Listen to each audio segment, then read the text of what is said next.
और खबरों के एक्सप्रेस में से आगे रुक करते हैं सियासी ढाबे का, जहां आज की सबसे दिलचस्प खबर मौजूद है। आंध्र प्रदेश की चंद्रबाबू नायडू सरकार ने दावा किया है कि तिरुपति बालाजी के मंदिर में प्रसाद के लिए जो लड्डू बनाया जाता है उसे तैयार करने वाले घी में मछली का तेल और जानवरों की चर्बी मिलाई जाती है।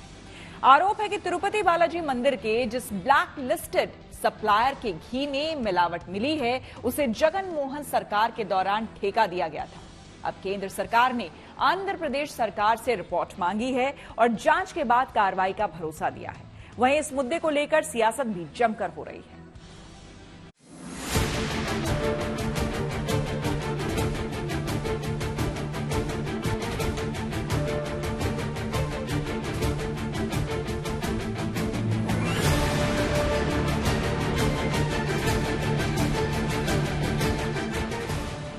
आंध्र प्रदेश के जिस तिरुपति बालाजी मंदिर के भगवान वेंकटेश्वर स्वामी के दर्शन की चाहत हर सनातनी को रहती है, उस पवित्र मंदिर के प्रसाद में जानवर की चर्बी मिलाई जाती थी। जब ये दावा आंध्र प्रदेश के मुख्यमंत्री चंद्रबाबू नायडू ने किया तो सनातन धर्मावलंबी सन्न रह गए। मुख्यमंत्री नायडू ने सीधे पिछली जगन सरकार को कटघरे में खड़ा किया। नायडू सरकार ने कहा कि पिछली जगन मोहन रेड्डी सरकार ने हिंदुओं की आस्था के साथ खिलवाड़ किया है। దేవుని దగ్గర పెట్టే ప్రసాదం అపవిత్రం చేసే విధంగా ఓసారి బాధేస్తుంది। నాసి రకమైన ఇంగ్రీడియంట్సే కాకుండా ఎనిమల్ ఫ్యాట్ కూడా వాడారని, ఏది గీకు బదులు ఈరోజు స్వచ్ఛమైన గీ తెమన్నాం, ప్రక్షాళన చేయమన్నాం, నాణ్యత పెరిగింది, ఇంకా కూడా నాణ్యత పెంచుతాం। आंध्र प्रदेश में सत्ता बदलते ही 12 जून को तिरुपति मंदिर के प्रसाद में इस्तेमाल होने वाले घी की जांच के नमूने लिए गए थे, जिसकी जांच रिपोर्ट 23 जून तक तैयार हो गई।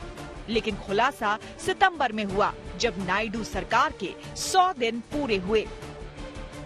प्रसाद के लड्डू बनाने वाले घी में जो चीजें पाई गई थी उसमें गाय के शुद्ध घी की जगह अन्य तिलहन और वनस्पतियों के अलावा मछली के तेल और अन्य जानवर की चर्बी हो सकती है।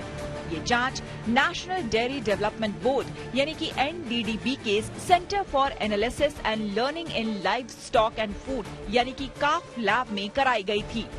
अब कांग्रेस इस मुद्दे पर नायडू को घेरते हुए कह रही है कि मुख्यमंत्री अपनी सरकार की नाकामी छिपाने के लिए इसे हथियार की तरह इस्तेमाल कर रहे हैं।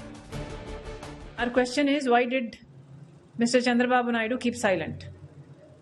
Did Chandrababu Naidu keep silent because he was trying to use this at an appropriate time to politicize it? Now that it is the 100th day, did Chandrababu Naidu want to cover up his failure by exposing this adulteration? हालांकि जांच report में इसका खुलासा नहीं हुआ है और Karnataka milk federation जो शुद्ध घी सप्लाई करता है उसने सफाई दी है कि वो जुलाई के बाद से ही घी सप्लाई कर रहा है। ऐसे में जिस सप्लायर पर उंगली उठी है उसका नाम AR डेयरी प्रोडक्ट लिमिटेड है।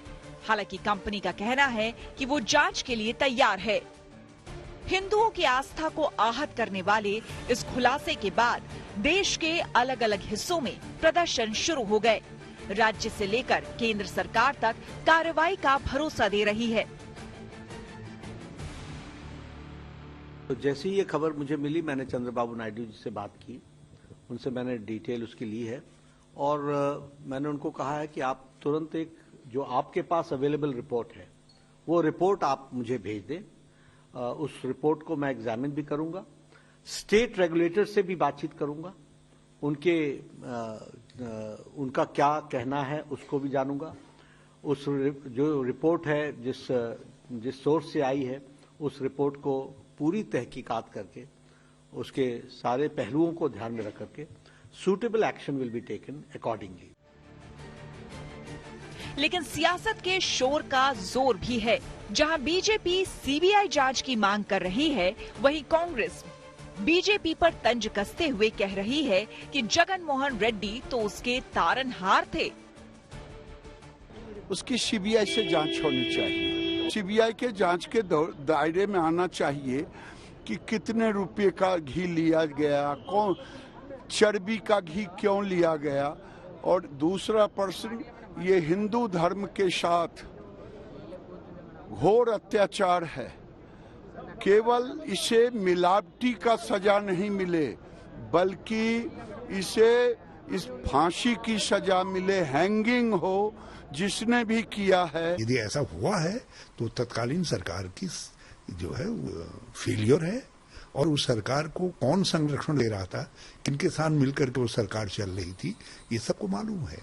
और इस सरकार जो आंध्र की उस समय की सरकार थी, चंद्रबाबू नायडू तो आज अवतरित हुए, जो जिनका पहला अवतार भाजपा के साथ था, जो उनके बहुत कष्टपूर्ण समय में तारनहार बन रहे थे, तो उसको तो भाजपा को जवाब देना चाहिए। फिलहाल इस मुद्दे पर जमकर सियासत हो रही है, लेकिन सवाल उन करोड़ों लोगों की आस्था का है जिनकी भावनाएं आहत हुई हैं। Bureau report, good news today.